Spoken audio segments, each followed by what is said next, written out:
Epstein files వ్యవహారంలో తీవ్ర ఆరోపణలు ఎదుర్కొంటోన్న మైక్రోసాఫ్ట్ ఫౌండర్ బిల్ గేట్స్ ఎట్టకేలకు గేట్స్ ఫౌండేషన్ సభ్యులకు బహిరంగంగా క్షమాపణ చెప్పారు సార్. రీసెంట్ గా ఢిల్లీలో జరిగిన ఏఐ ఇంపాక్ట్ సమ్మిట్ కూడా రాలేని పరిస్థితిని ఎదుర్కొన్నారు బిల్ గేట్స్. ఇప్పుడేమో క్షమాపణ చెప్తూ ఉన్నారు. బిల్ గేట్స్ జీవితం చూస్తే కనుక అంచెలంచెలుగా ఎదిగారు. మైక్రోసాఫ్ట్ ని స్థాపించిన వ్యక్తి ఈ ఒక్క కారణంతో అప్రతిష్టను మూటగట్టుకున్నారు. వివిధ రంగాల్లో అత్యున్నత స్థాయికి చేరుకున్న చాలా మంది వ్యక్తులు వ్యక్తిగత జీవితంలో చేసిన కొన్ని చెత్త పనుల కారణంగా చెడ్డ పేరు తెచ్చుకుంటోన్న పరిస్థితి కనిపిస్తోంది సార్. ఈ బిల్ గేట్స్ జీవితం ఇచ్చే మెసేజ్ ఏంటి సార్? అంటే ఏ రంగంలోనైనా సక్సెస్ అయిన వ్యక్తి సమాజం మొత్తం ఆదర్శంగా చూస్తుంటారు. They are influencers, they are సమాజానికి ఒక స్ఫూర్తిదాతలుగా ఉంటారు. సో సహజంగానే సమాజం వారిని చాలా జాగ్రత్తగా చూస్తూ ఉంటుంది, అభిమానిస్తుంది, ఆరాధిస్తూ ఉంటుంది. అందువల్ల ఎనీ రంగంలో సెలబ్రిటీగా ఉన్న వ్యక్తి పర్సనల్ లైఫ్ అనేది మనము అతని ప్రొఫెషనల్ లైఫ్ను, పబ్లిక్ లైఫ్ను పూర్తిగా దీనికి చేయలేము. అలా అని చెప్పి బిల్ గేట్స్ పైన ఈ ఆరోపణలు వచ్చాయి కనుక బిల్ గేట్స్ టెక్నాలజీ రంగానికి చేసినటువంటి కృషిని కానీ, సేవల్ని కానీ, ఇన్నోవేషన్ని కానీ తక్కువ అంచనా వేయాల్సిన అవసరం లేదు. That has to be celebrated. కానీ ఇది అదే సమయంలో ప్రముఖులైనా ఏ రంగంలోనైనా సక్సెస్ అయిన వారు అర్థం చేసుకోవాల్సిందంటే life is a composite thing.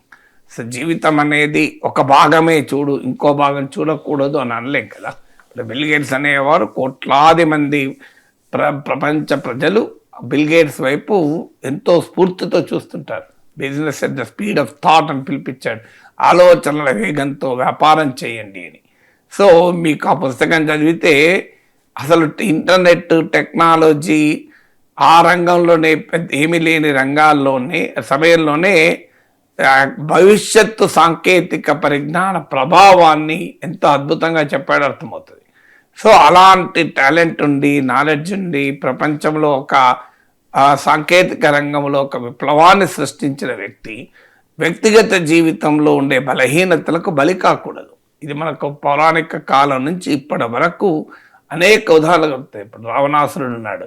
రావణాసురుడు మీకు పెద్ద సంగీత విద్వాంసుడు, చరిత్ర పౌరాణిక కథల పెద్ద ఆయుర్వేద విద్వాంసుడు. సో రావణాసురుడు గొప్ప శివభక్తుడు, మామూలు శివభక్తుడు కాదు.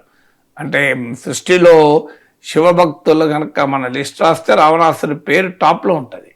సో అందువల్ల గొప్ప శివభక్తుడు.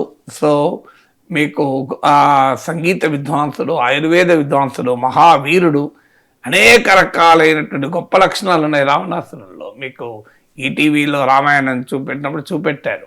సో దశరథుడు చనిపోయిన రాముడు వనవాసానికి వెళ్ళాక దశరథుడు చనిపోతాడు. సో శ్రాద్ధం పెట్టాల్సి వస్తే అరణ్యవాసంలో లంకలో ఉన్నప్పుడు వస్తుంది. అప్పుడు అక్కడ బ్రాహ్మణుడు దొరకకపోతే రావణాసురున్నే రాముడు పురోహితుడుగా పిలుస్తాడు. రాముడు వచ్చి పౌరోహిత్యం చేసిపోతాడని చూశాను నేను. సో అందువల్ల రావణాసురునికి చాలా గొప్ప లక్షణాలు ఉండొచ్చు, కానీ ఒక బలహీనత, పరస్త్రీ వ్యామోహం అనే ఒక బలహీనత రావణాసురుని సర్వనాశనం చేసింది కదా. సో చరిత్రలో ఇప్పటికీ కూడా కొన్ని ప్రాంతాల్లో రావణాసురుని సెలబ్రేట్ కూడా చేసుకుంటారు హీరోలాగా. కానీ అంత గొప్ప లక్షణాలు అనేక అంశాల్లో ఉండి కూడా పరస్త్రీ వ్యామోహము అనేటువంటి ఒక దుర్లక్షణము అతన్ని సర్వనాశనం చేసింది కదా. ఇప్పుడు మీకు దుర్యోధనుడు ఉన్నాడు, గొప్ప వీరుడు, మహావీరుడు. కానీ ఏమైంది? ఆ అసూయ అనేటువంటి ఒక దుర్మార్గమైన వ్యక్తిత్వ లక్షణం ఆ అసూయ ద్వేషాన్ని పెంచి ఆఖరికి దహించి వేసింది సుయోధనుడిని. సుయోధనుడు మహాభారత కథ ప్రకారం భీముడు, దుర్యోధనుడు, జరాసంధుడు, బకాసురుడు వీళ్ళందరూ సమబలుడు. అలాంటి శక్తివంతుడు, మామూలు శక్తివంతుడు కాదు. అంత సువిశాల కౌరవ సామ్రాజ్యానికి అధినేత. కానీ ఆ బలహీనత మనిషిని నాశనం చేసింది. కర్ణుడు గొప్ప దాన వీర శూర కర్ణ అని చెప్తాం కదా. సో అంత గొప్ప విలువలకు ప్రతినిధి. ఆఖరికి శ్రీకృష్ణ పరమాత్మ వెళ్ళి ఒక గొప్ప బంపర్ ఆఫర్ ఇస్తాడు. ఇవాళ చిన్న పదవులకు పదవి వస్తానంటే పార్టీ ఫిరాయిస్తున్నాడు. పార్టీ ఫిరాయించి నీకు ఎంటైర్ సామ్రాజ్యానికి, భూమండలానికే నువ్వు అధిపతి అవుతావు. నిన్ను ధర్మరాజు లాంటి వాళ్ళు, భీమార్జునులు లాంటి వాళ్ళు నిన్ను కొలుస్తారు, సేవలు చేస్తారు. ఇలా నీకు ఈ సువిశాల సామ్రాజ్యానికి చక్రవర్తి చేస్తాను అని ఆఫర్ ఇస్తాడు. దాన్ని సున్నితంగా తిరస్కరిస్తాడు. కేవలం నేను నా స్వామి సేవలోనే నేను తరిస్తాను అంటాడు. సో మామూలు త్యాగం కాదు కదా అది. నిజంగా ఈ రోజుల్లో చూస్తే ఒక చిన్న మున్సిపల్ కార్పొరేషన్ మున్సిపాలిటీలో పదవి కొరకు పార్టీలు ఫిరాయిస్తున్నారు, పదవులు ఎమ్మెల్యేలు పార్టీలు ఫిరాయిస్తున్నారు. కర్ణుని జీవితం చూస్తే ఇప్పట్లాగా ఇప్పటివల్ల అప్పుడు ఉంటే, సో అబ్బా ఇంత మంచి ఆఫర్ ఇచ్చావు శ్రీకృష్ణుని ఏంటంటే ఏమైనా వచ్చేస్తారు రథవ్యక్త, ఇంకా దుర్యోధన ఎక్కడ నాకు ఇంత మంచి ఆఫర్ నువ్వు ఇచ్చిన, thank you very much Krishna అని చెప్పి ఎక్కేస్తారు. కానీ కర్ణుడు తిరస్కరించాడు, అది గొప్పతనం అంటే. కానీ అదే కర్ణుడు ఒక చిన్న పొరపాటు ఏంటి, స్నేహానికి బద్దుడయ్యాడు. కోర్స్ అది స్నేహధర్మము మించిన ధర్మం లేదనుకున్నాడు, కానీ తన స్నేహితుడు తప్పని తెలిసిన స్నేహానికి కట్టుబడి ఉన్నాడు. అదొక బలహీనతే. కానీ కర్ణుడు మహావీరుడు, అంత గొప్ప వీరుడు కూడా ఆఖరికి నేల కొరగాల్సి వచ్చింది కదా.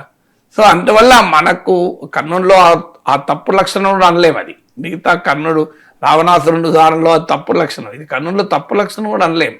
కానీ తాను స్నేహధర్మానికి మాత్రమే బద్దులు అనుకున్నాడు, ఇతర ధర్మాన్ని మర్చిపోయాడు. చరిత్రలో మిగిలిపోలేదు, ఎలా మిగిలాడో చూశాం కదా.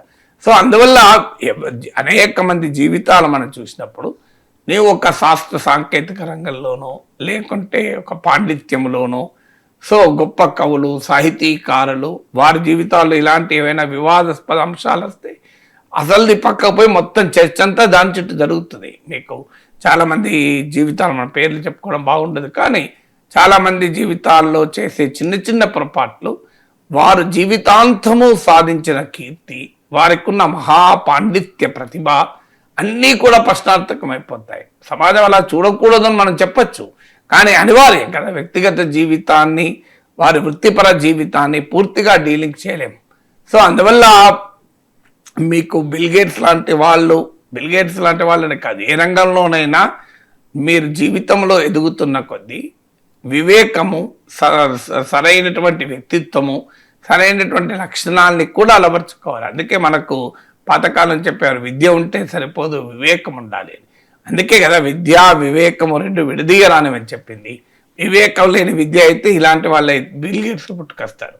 వివేకంతో కూడిన విద్య అయితే నేను మరి జీవితంలో ఇంత గొప్ప పనులు చేస్తున్నప్పుడు నా వ్యక్తిగత జీవితం కూడా ఆదర్శంగా ఉండాలి అని ఆలోచించాలి కదా. నేను దాకా బుకాయించాడు, ఇప్పుడు సారీ చెప్పేశాడు. నిజమే రష్యన్ ఉమెన్తో నాకు అఫైర్స్ ఉండే అని, కానీ ఎప్స్టీన్ బాధితులు కారు వాళ్ళని మళ్ళీ ఏదో బుకాయిస్తున్నట్టుగా కనబడుతుంది, నిజమేంటో తెలియదు. సో ఎప్స్టీన్తో సంబంధాలను ఒప్పుకున్నాడు, రష్యన్ ఉమెన్తో ఇల్లీగల్ అఫైర్స్ ఉన్నాయని ఒప్పుకున్నాడు. ఎందుకంటే భార్య ఇప్పటికే ప్రకటించింది ఎప్స్టీన్తో ఉన్న సాన్నిహిత్యం వల్లనే తాను దశాబ్దాల వైవాహిక బంధాన్ని వదులుకున్నానని చెప్పి మిలిండా గేట్స్ ప్రకటించింది. తర్వాత ఎప్స్టీన్ ఫైల్స్లో రష్యన్ ఉమెన్తో ఉన్నటువంటి ఇల్లీగల్ కాంటాక్ట్స్ వల్ల సెక్షువల్లీ ట్రాన్స్మిటెడ్ డిసీజెస్ కూడా వచ్చాయి. సో దానికి మందులు కూడా ప్రొక్యూర్ చేశారని ఇలాంటి ఆరోపణలకు కూడా ఎప్స్టీన్ ఫైల్స్ వచ్చాయి. సో చాలా అభ్యంతరకరమైనటువంటి ఫోటోలు వచ్చాయి.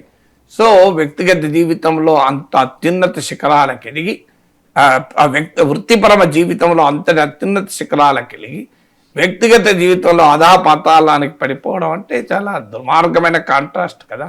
సో మనం ఎంత కాదన్నా we celebrate Bill Gates technological achievements, but ఆయన జీవితం చూస్తే అసహ్యం వేసేటువంటి పరిస్థితి రాకూడదు కదా.